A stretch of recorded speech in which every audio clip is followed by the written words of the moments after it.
I'm not really much into politics nowadays. Some of the people, mostly from the party that I used to be in, have become toxic and cruel.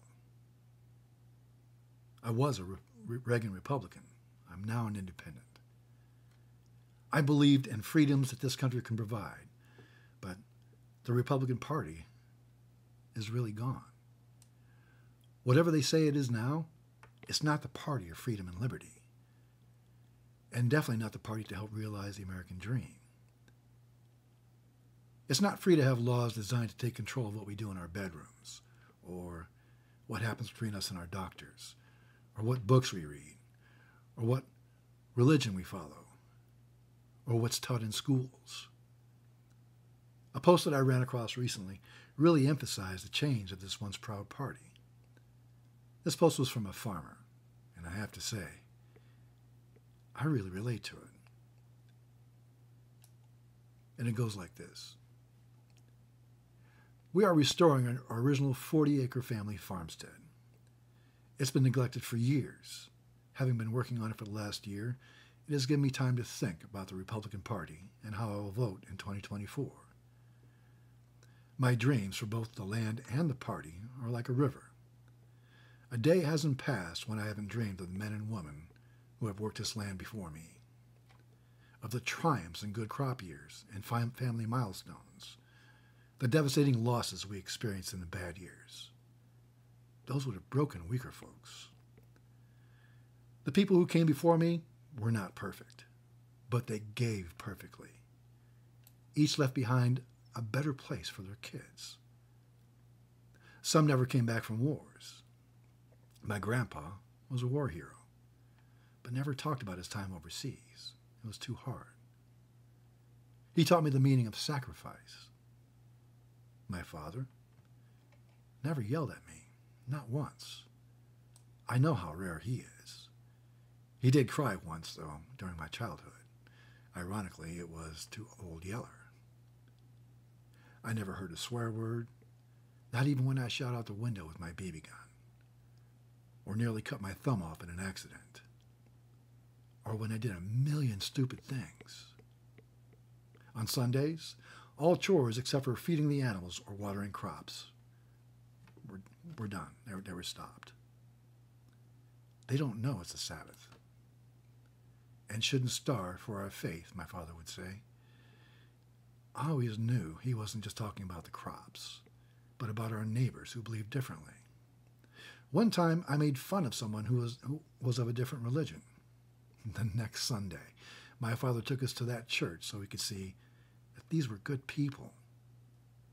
After each storm, my dad would wake up us kids, load the truck up with chainsaws and tools, and take us to clear roads. I've ripped flooded carpet out of more homes than I could count. Once, while cockroaches were climbing up our arms. I knew if I said anything to make the owner feel bad, my dad would have made me muck stalls for a month.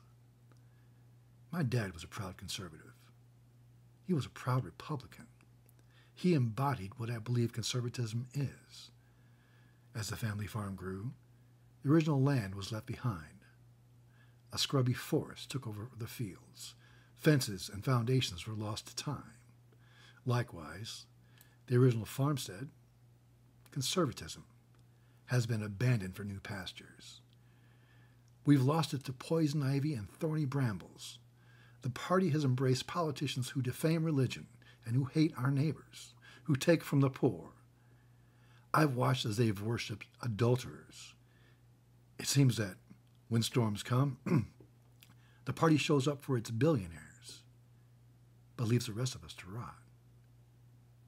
Growing up, unless a crippled animal was suffering, it became a pet. But I see that in today's party, people with any differences are cold, not cared for. We treat people worse than animals. As I seek to navigate my vessel and stay within my shores, I can no longer cast my vote for the right. They are no longer conservative.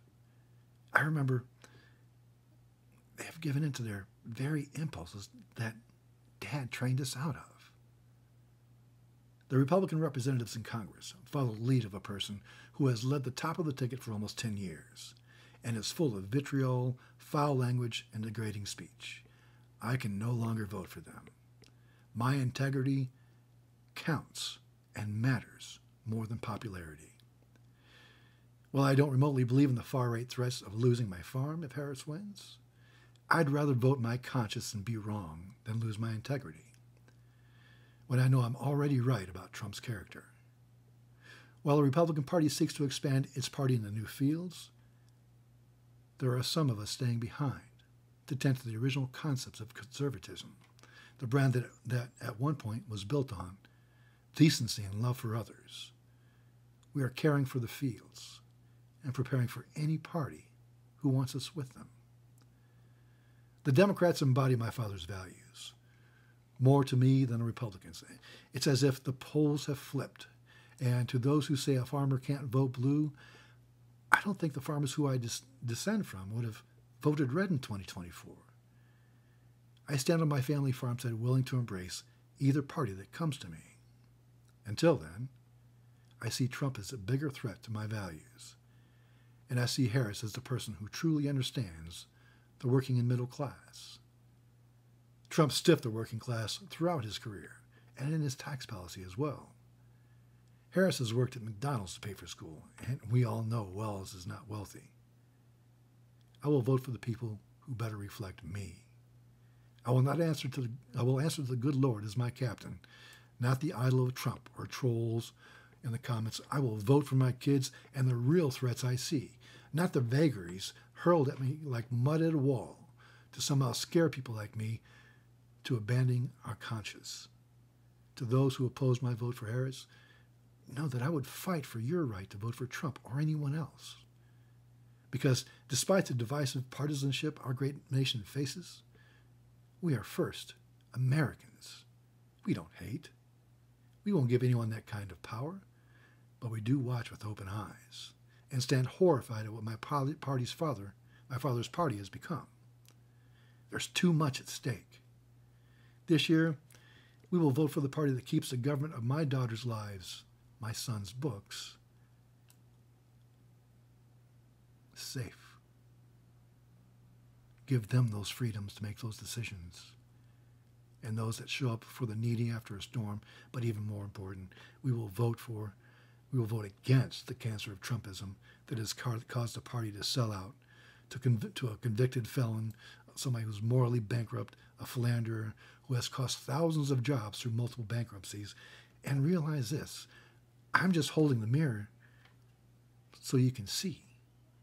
So if you hate what I say, maybe it's because you don't like what the mirror reflects. I once asked my dad how many times we had to help a neighbor that kept having the same problems. He answered by asking this: how many times would you throw him a life raft if he was drowning? As the Republican Party is used to, I stand for my kids, my neighbors, smart and frugal economic policy, keeping government out of bedrooms and the doctor's office, and religion out of government. I stand for treating one another with dignity and respect. But defending what we love when someone else doesn't, I know I'll never reach my destination if I never try. And I won't sit on the shoreline and let those river waters slip away.